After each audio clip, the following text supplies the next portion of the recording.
반갑습니다. 오늘도 제 이야기를 찾아주신 여러분, 진심으로 환영합니다. 귀로 듣는 이야기, 지금 시작합니다. 이야기를 시작하기에 앞서 구독, 좋아요는 이야기 제작에 큰 힘이 됩니다. 잊지 말고 꼭 눌러주시면 감사하겠습니다.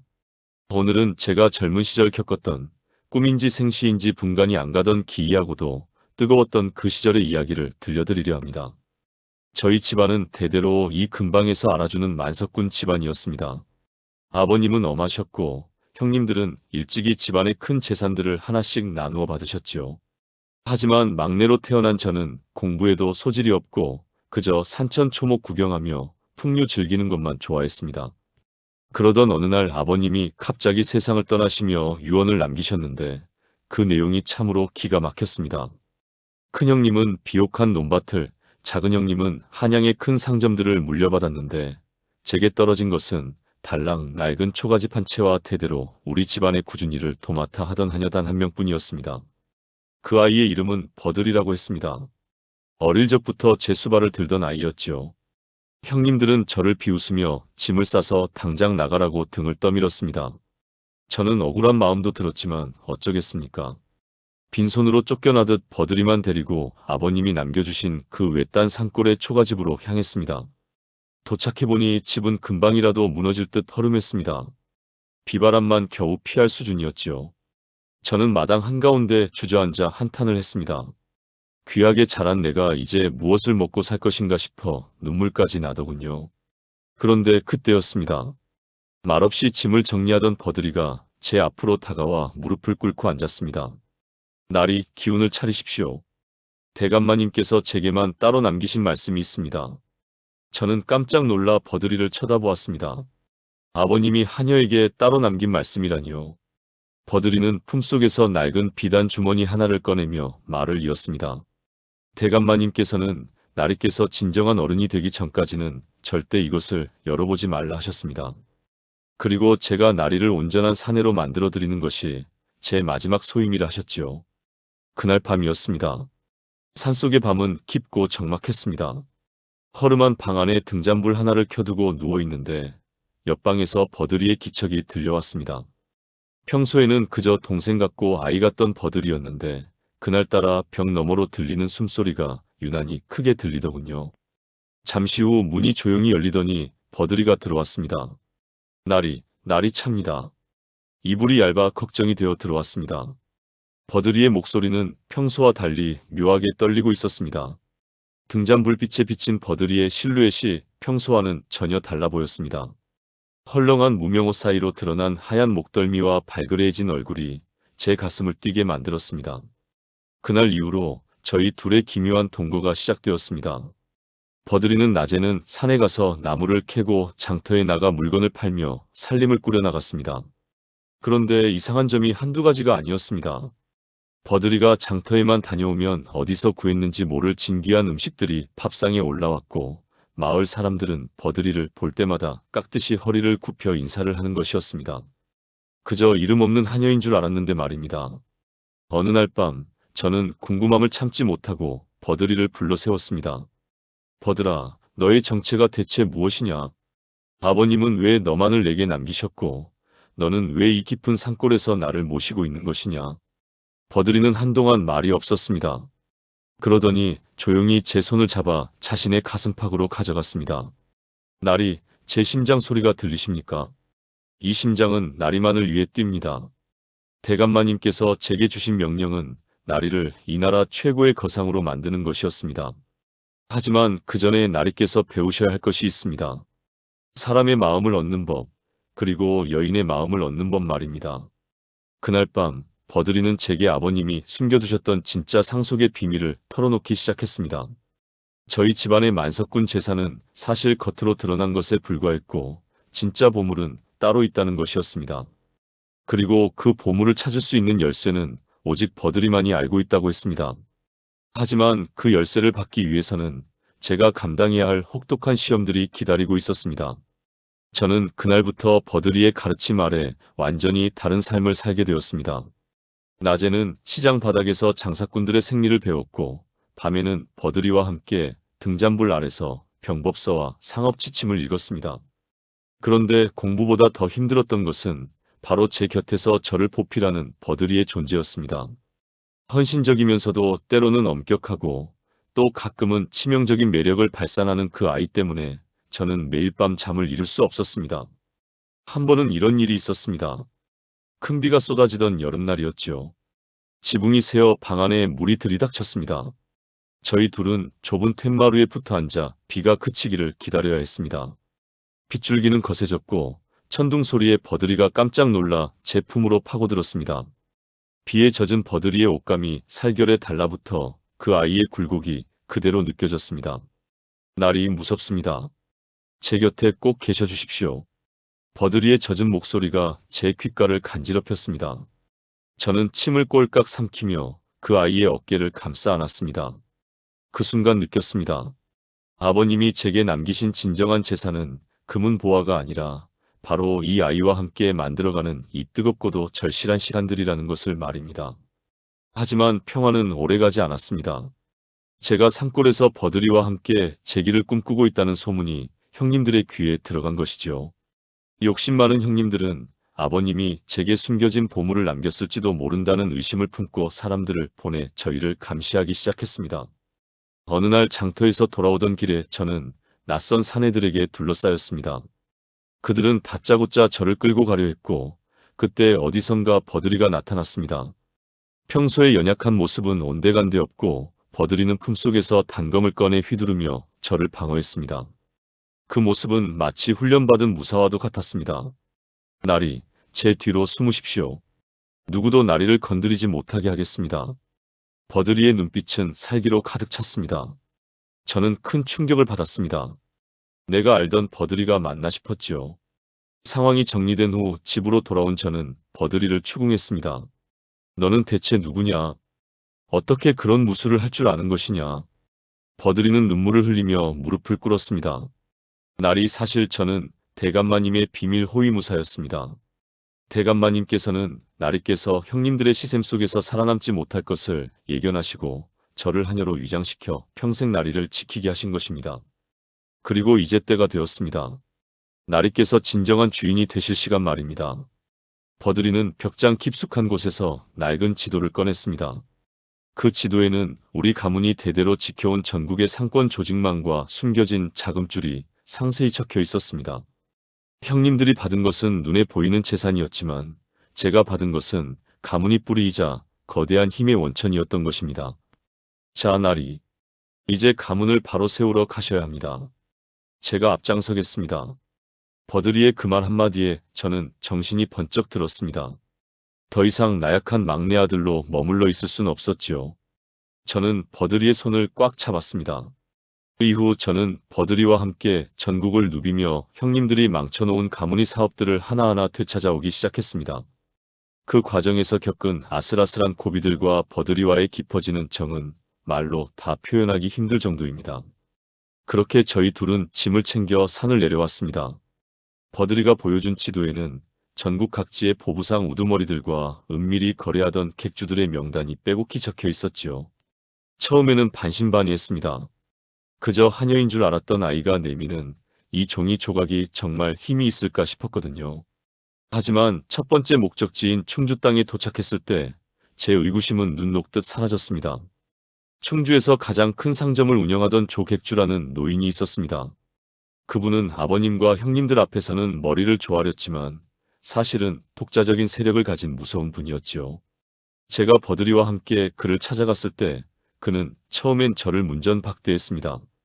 빈손으로 쫓겨난 막내 도련님이 무슨 염치로 왔느냐는 식이었지요. 그때 버들이가 품속에서 작은 은가락지 하나를 꺼내 조객주 앞에 놓았습니다. 그 가락지를 본 조객주의 눈빛이 순식간에 변하더군요. 그는 갑자기 자리에서 일어나 저와 버들이에게 큰 절을 올렸습니다. 대감마님의 진정한 후계자를 이제야 뵙는군요.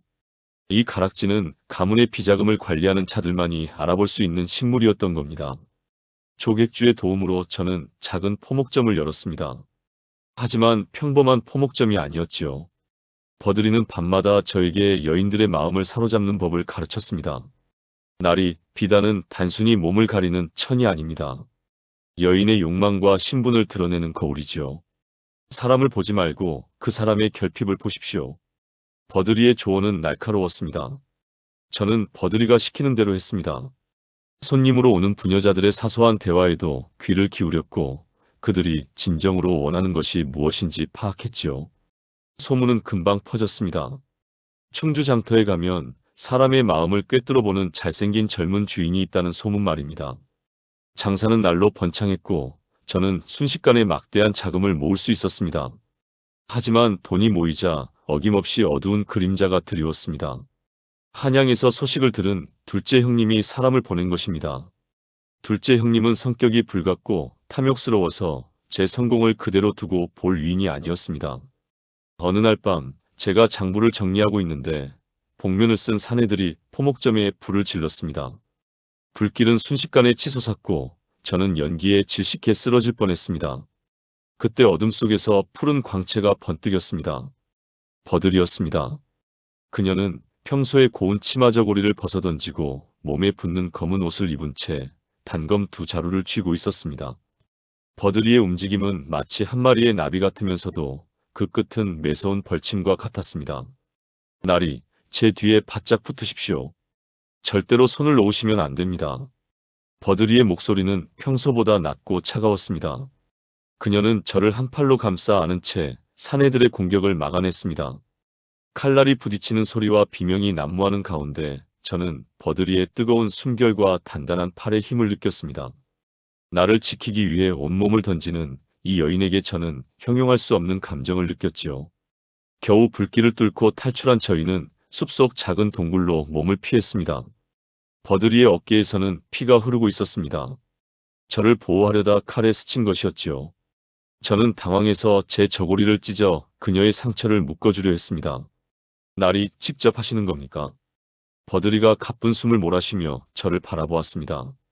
달빛 아래 비친 그녀의 얼굴은 땀과 피로 얼룩져 있었지만 그 어느 때보다 아름다웠습니다. 저는 떨리는 손으로 그녀의 옷매무새를 풀고 상처를 살폈습니다. 하얀 살결 위로 붉은 피가 번져 있는 모습에 가슴이 미어지는 것 같았습니다. 아프냐? 많이 아프지. 제가 묻자 버들이는 조용히 고개를 저었습니다.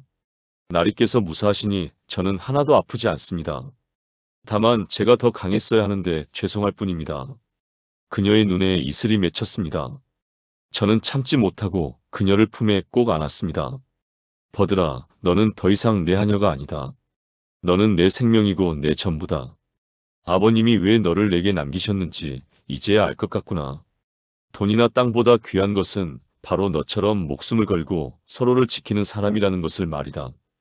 그날 밤 동굴 안에서의 공기는 묘하게 뜨거워졌습니다. 밖에는 비가 내리고 있었고 저희 둘은 체온을 나누며 서로의 심장 소리를 들었습니다. 버들이의 부드러운 살결이 제 손끝에 닿을 때마다 저는 온몸이 타들어가는 것 같은 갈증을 느꼈습니다. 그녀 역시 제 품 안에서 가늘게 떨고 있었지요. 저는 나리의 여인이 되기 위해 태어났습니다. 대감마님께서도 그것을 허락하셨지요. 하지만 아직은 갈 길이 멉니다. 나리께서 진정으로 가문의 우두머리가 되시는 날, 그때 저는 온전히 나리의 것이 되겠습니다. 버들이는 제 가슴에 얼굴을 묻으며 속삭였습니다. 그녀의 말은 약속이자 동시에 저를 채찍질하는 가르침이었습니다. 다음 날 아침, 저희는 다시 길을 떠났습니다. 이번에는 도망치는 것이 아니라 정면으로 맞서기 위해서였습니다. 저는 조객주를 다시 만나 힘을 모았습니다. 둘째 형님이 저지른 방화와 살인 미술을 관가에 고발하는 대신 그의 상권을 하나씩 무너뜨리는 전략을 세웠습니다. 버들이는 밤마다 형님의 상점에 잠입해 비리 장부와 밀거래의 증거들을 빼내왔습니다. 저는 그 증거들을 바탕으로 형님과 거래하던 상인들을 포섭했습니다. 당신들이 믿고 따르는 이가 얼마나 부패했는지 보십시오. 나와 손을 잡는다면 공정한 이익을 약속하겠소. 제 진심 어린 설득과 버들이가 가져온 명백한 증거 앞에 상인들은 하나둘씩 마음을 돌렸습니다. 결국 둘째 형님은 파산 직전에 몰렸고 무릎을 꿇으며 제게 자비를 구했습니다.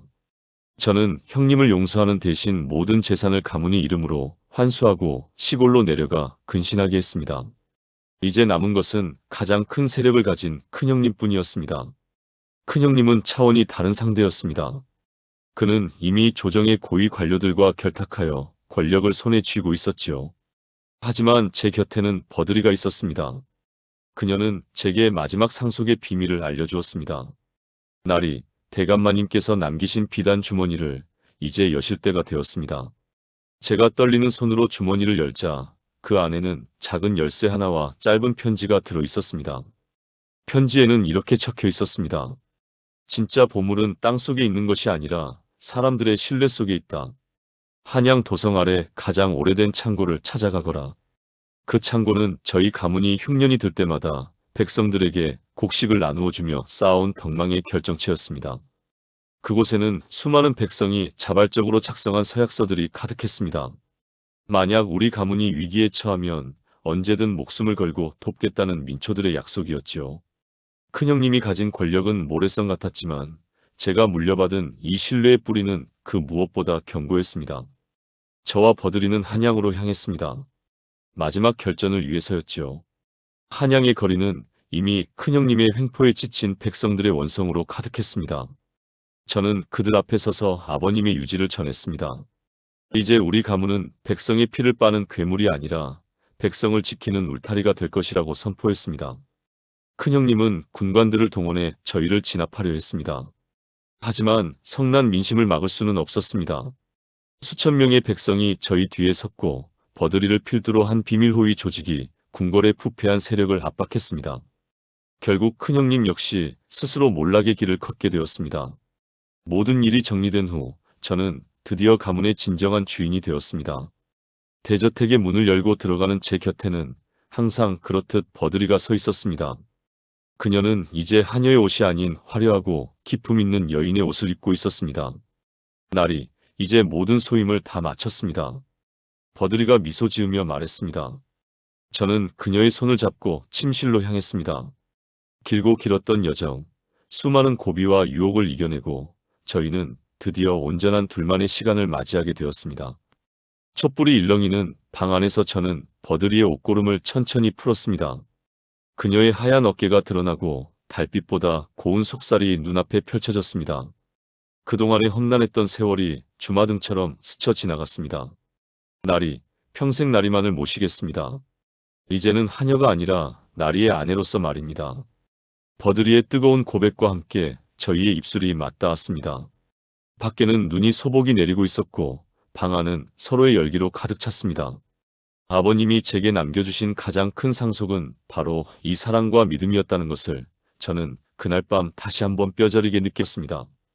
가문의 주인이 되고 나니 세상의 공기가 달라졌습니다. 하지만 여러분, 산을 넘으면 더 큰 산이 있다는 말처럼 제 앞에는 생각지도 못한 거대한 폭풍이 기다리고 있었습니다. 제가 큰형님과 둘째 형님을 몰아내고 가문의 대권을 잡았다는 소식은 한양 전체를 뒤흔들었지요. 그 소식은 궁궐 안의 탐욕스러운 관리들의 귀에도 들어갔습니다. 특히 큰형님과 결탁해 뒷돈을 챙기던 좌의정 김대감이라는 자가 문제였습니다.